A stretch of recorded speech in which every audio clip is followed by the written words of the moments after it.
Bleach est l'un des mangas les plus populaires jamais écrits, il fait partie du Big Three et a dominé les années 2000 aux côtés de One Piece et Naruto. Il possède certains des personnages les plus cultes de l'univers manga et continue encore aujourd'hui de faire parler de lui avec son adaptation animée. Pourtant, malgré son immense popularité, Bleach est souvent considéré comme inférieur à ses deux compères. Une grande partie de ses critiques se concentre sur son personnage principal, Ichigo Kurosaki. Luffy veut devenir roi des pirates, Naruto veut devenir Hokage, les grands héros de shonen ont généralement un rêve, une ambition, une direction claire. Ichigo, lui, n'a rien de tout ça, ce qui conduit beaucoup à le voir comme un protagoniste passif, un héros qui subit son histoire plutôt que de la porter. Mais si un simple lycéen, pour protéger ceux qu'il aime, en vient affronter des monstres invisibles et des menaces qui dépassent complètement son monde, est-ce que c'est simplement de l'héroïsme ou est-ce que cette insistance à toujours se jeter dans le danger ne cacherait pas quelque chose de plus profond?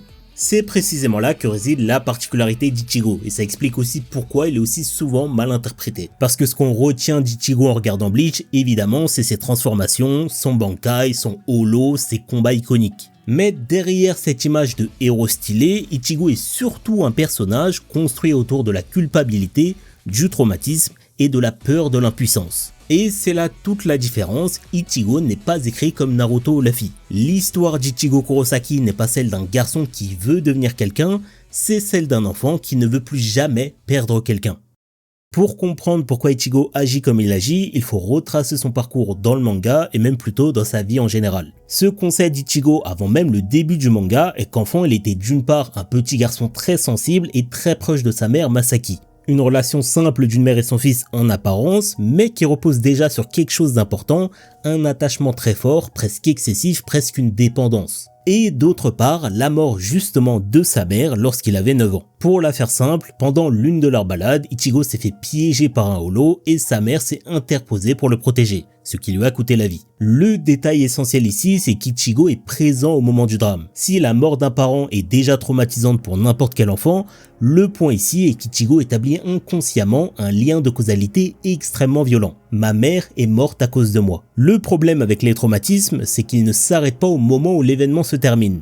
Cet événement sera justement la porte d'entrée à un traumatisme durable qu'on retrouvera tout le long de l'œuvre. Quand Bleach commence, Ichigo est déjà quelqu'un de profondément particulier. Au lycée, il est constamment perçu comme un voyou à cause de ses cheveux orange, de son visage fermé, mais surtout à cause de son agressivité. Il entre très facilement dans la confrontation, il répond à la moindre provocation et il semble presque toujours sur la défensive. Mais ce qui est intéressant, c'est que cette agressivité semble rarement gratuite. Ichigo ne cherche pas réellement les conflits, en revanche, il réagit extrêmement vite dès qu'il se sent attaqué ou lorsqu'il voit quelqu'un se faire humilier ou maltraiter. Comme s'il était incapable de complètement baisser sa garde, toujours tendu, prêt à réagir au danger. Et quand on remet ça en perspective avec la mort de sa mère, son comportement prend déjà une autre dimension. Parce qu'après un traumatisme, beaucoup de personnes développent une forme d'hypervigilance émotionnelle et réagissent plus vite, se mettent plus facilement sur la défensive, comme si leur cerveau essayait d'anticiper en permanence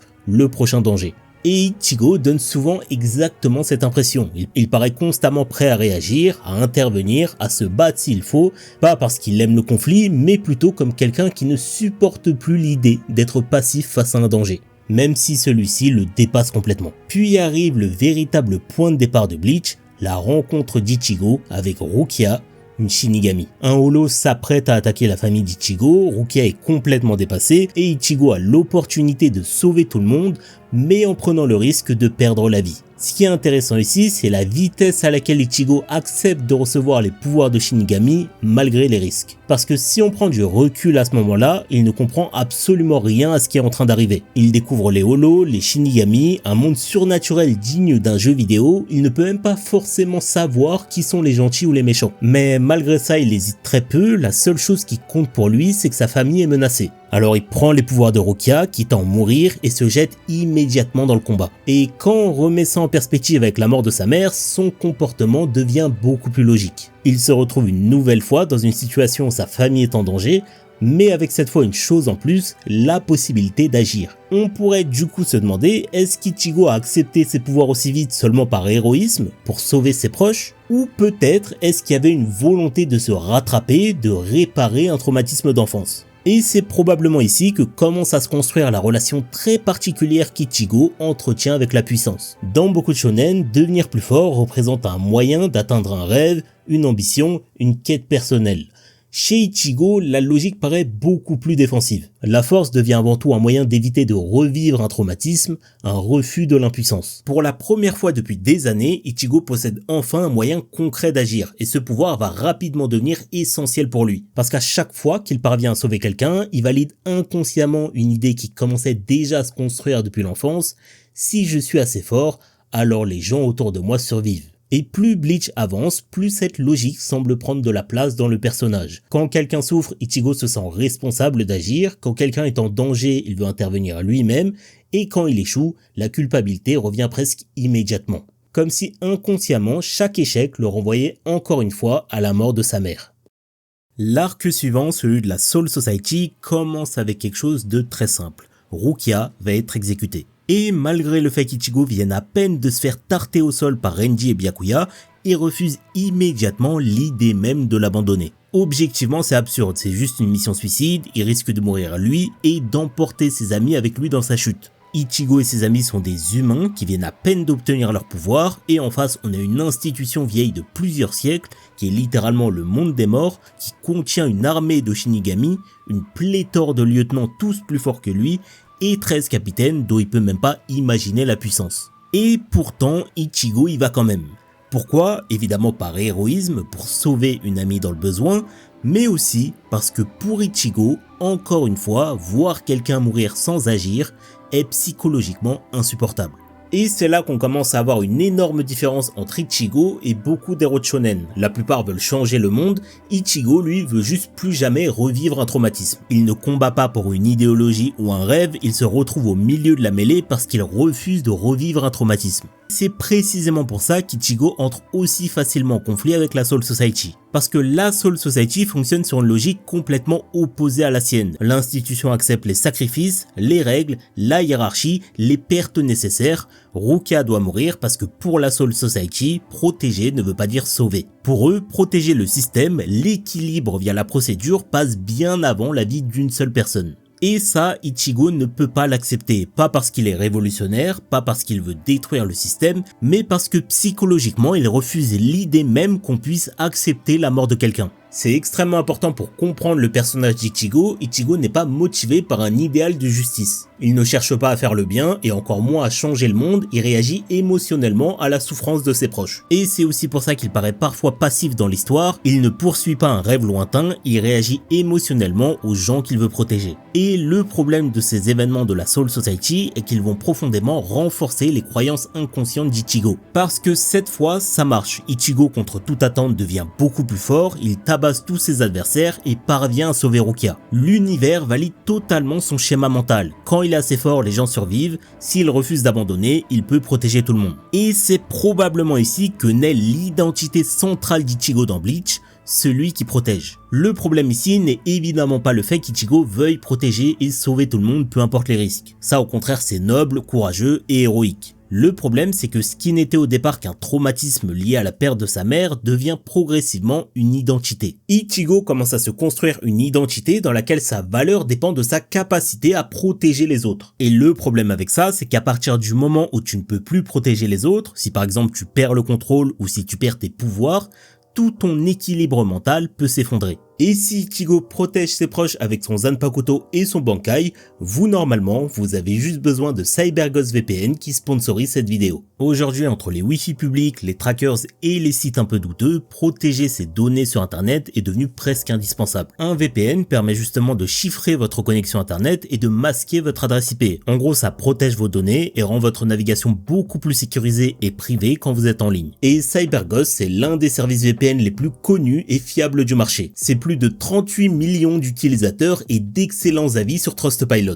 Le service applique une politique très stricte de no logs, ce qui veut dire que même CyberGhost ne conserve pas l'historique de ce que vous faites en ligne. CyberGhost fait aussi passer votre trafic par des serveurs sécurisés répartis dans plus de 100 pays, ce qui permet facilement de changer de localisation. Grâce à ça, en plus de l'aspect sécurité, vous pouvez accéder à plus de 40 plateformes de streaming et à des catalogues étrangers sur Netflix, Prime Video, Disney+, et bien d'autres services. Très pratique notamment pour regarder certains animés indisponibles selon les régions. Vous pouvez l'utiliser sur PC, téléphone, tablette ou même Smart TV et jusqu'à 7 appareils en même temps. Donc pratique si vous voulez aussi le partager pour protéger vos proches. Et actuellement, via le lien en description ou le QR code qui s'affiche sur votre écran, vous pouvez profiter de moins 83% et de 4 mois offerts. Ce qui ramène l'offre à 2,03 € par mois, même pas le prix d'un café. En plus, vous avez aussi un support client disponible 24 h sur 24 et 7 jours sur 7, ainsi qu'une garantie satisfait ou remboursée de 45 jours. Donc si ça vous intéresse, cliquez sur le lien en description ou scannez le QR code à l'écran pour naviguer plus sereinement avec CyberGhost VPN. Et c'est précisément pendant la Soul Society que Bleach introduit probablement l'élément le plus important du personnage d'Ichigo. Contrairement à ce qu'on pourrait penser, le holo d'Ichigo n'est pas juste une transformation stylée,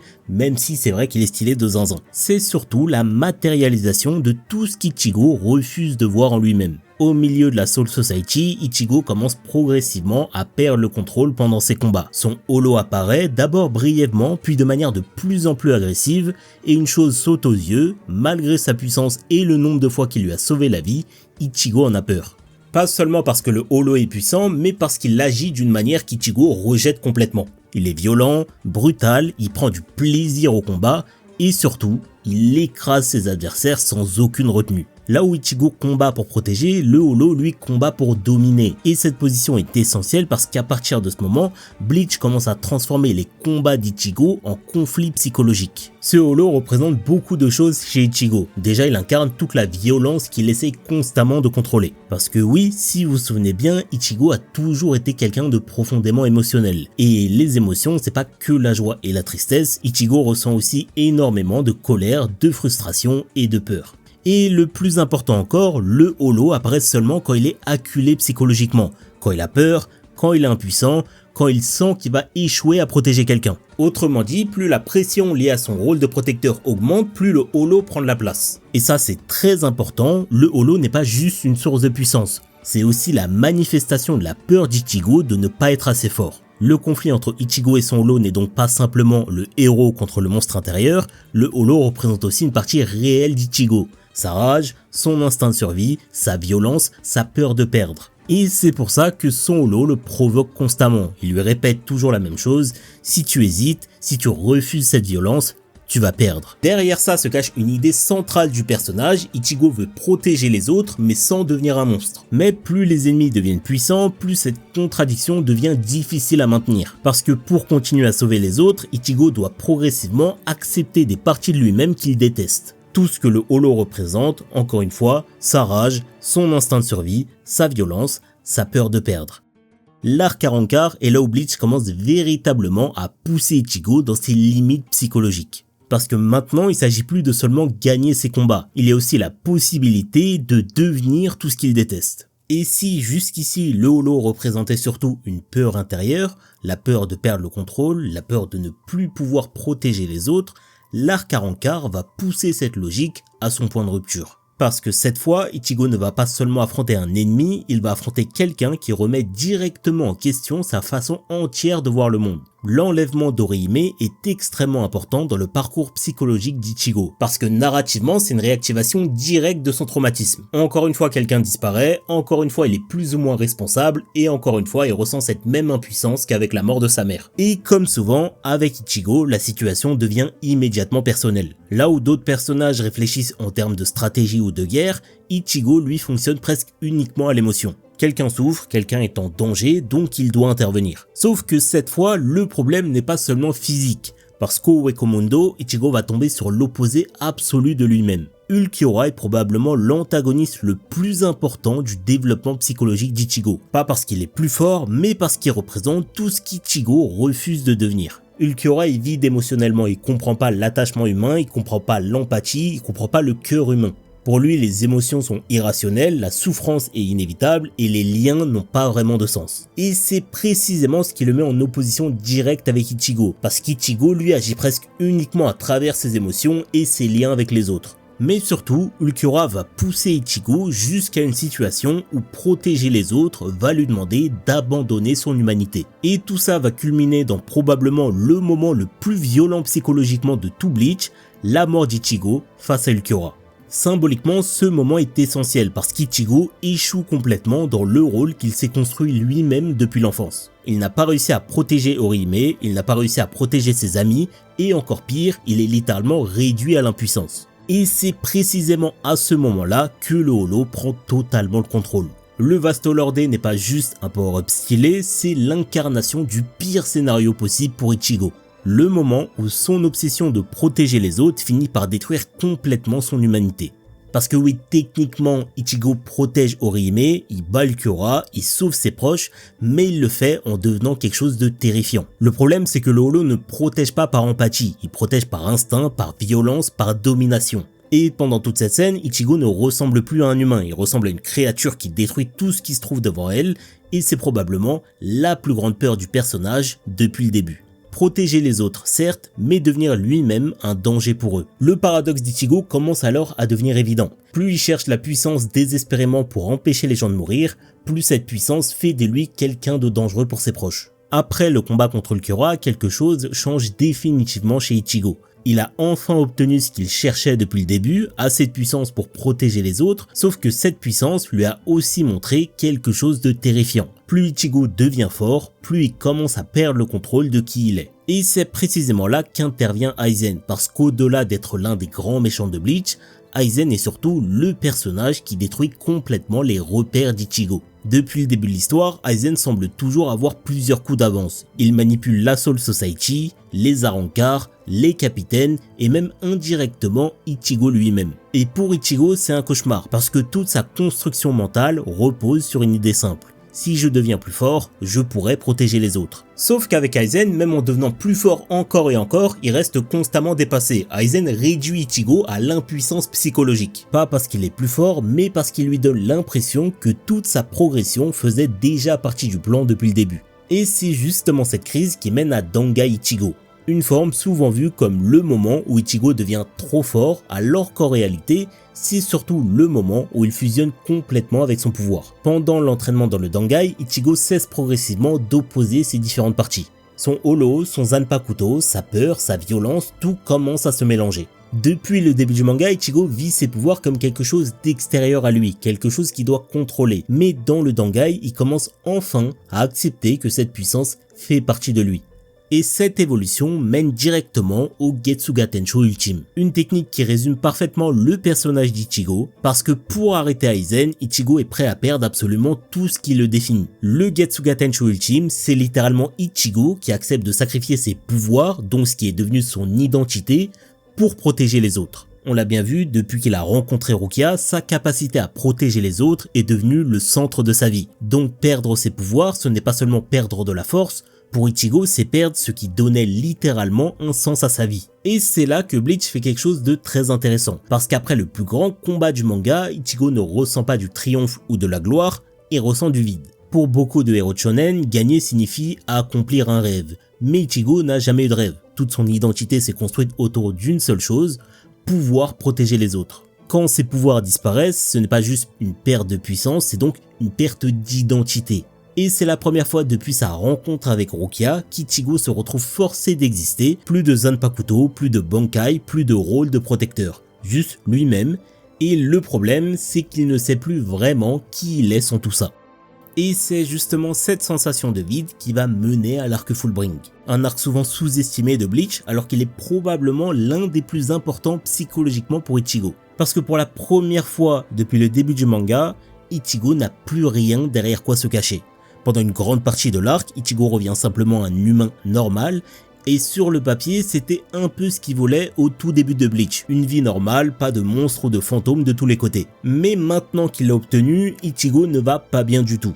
Parce qu'au fil du manga, Ichigo ne s'est pas seulement habitué à ses pouvoirs, parce que comme on l'avait dit, il a construit toute son identité autour d'eux. Ses pouvoirs lui donnaient une fonction, ils lui permettaient de protéger les autres, d'agir, d'empêcher que quelqu'un meure devant lui comme sa mère. Mais maintenant, il ne peut plus rien faire, et Bleach montre ça de manière assez subtile. Ichigo devient progressivement isolé, frustré, spectateur de sa propre vie. Comme si toutes ses raisons de vivre avaient disparu avec ses pouvoirs. C'est pas une simple frustration du style « je veux redevenir fort », c'est plus profond que ça en a l'air. Ichigo a l'impression d'avoir perdu sa place dans le monde. Et c'est précisément dans cet état de fragilité psychologique que Tsukishima apparaît. Tsukishima est probablement l'un des antagonistes les plus cruels de tout Bleach, parce que contrairement aux autres ennemis, Tsukishima n'attaque pas Ichigo physiquement, il attaque directement son équilibre émotionnel. Avec son Fullbring, Tsukishima peut modifier les souvenirs des gens et s'insérer artificiellement dans leur passé, ce qui signifie qu'il peut littéralement réécrire les relations humaines.